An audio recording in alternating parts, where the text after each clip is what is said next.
प्यारे बच्चों, आज हम सुनेंगे एक नीली लोमड़ी की कहानी। एक दिन एक लोमड़ी खाने की तलाश में किसी घर के आसपास घूम रही थी। तभी अचानक उसने से कुछ कुत्तों के भौंकने की आवाज सुनी।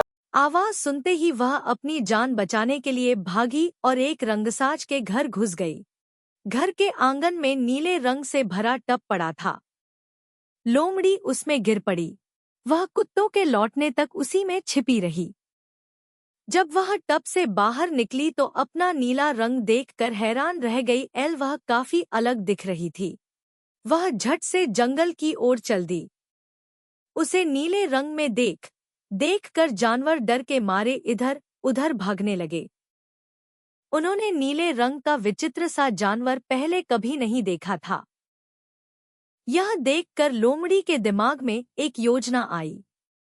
उसने सभी जानवरों से कहा, तुम डर क्यों रहे हो? मेरे पास आओ और बात सुनो।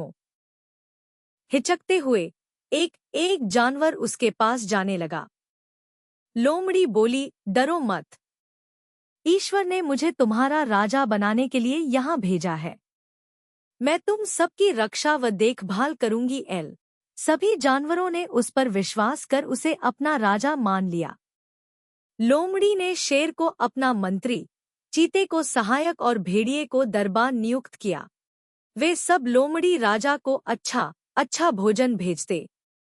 लोमड़ी खुशी खुशी रहने लगी। एक दिन लोमड़ी ने सभी जानवरों की सभा बुलाई थी। तभी थोड़ी दूरी पर शोर सुनाई दिया। लोमड़ियों का एक झुंड हुआ की आवाजें निकाल रहे थे। अपने साथियों की आवाजें सुनकर लोमड़ी बहुत प्रसन्न हुई और उसकी आंखों में खुशी के आंसू आ गए। वह भूल गया कि वह अब राजा है। वह भी मुंह ऊंचा करके जोर जोर से हुआ करने लगा।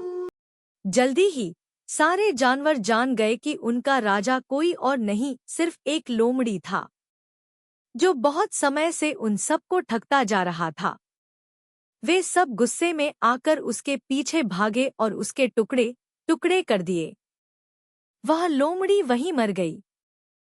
प्यारे बच्चों, हमें इस कहानी से शिक्षा मिलती है कि जो तुम नहीं हो, वह बनने की कोशिश नहीं करनी चाहिए।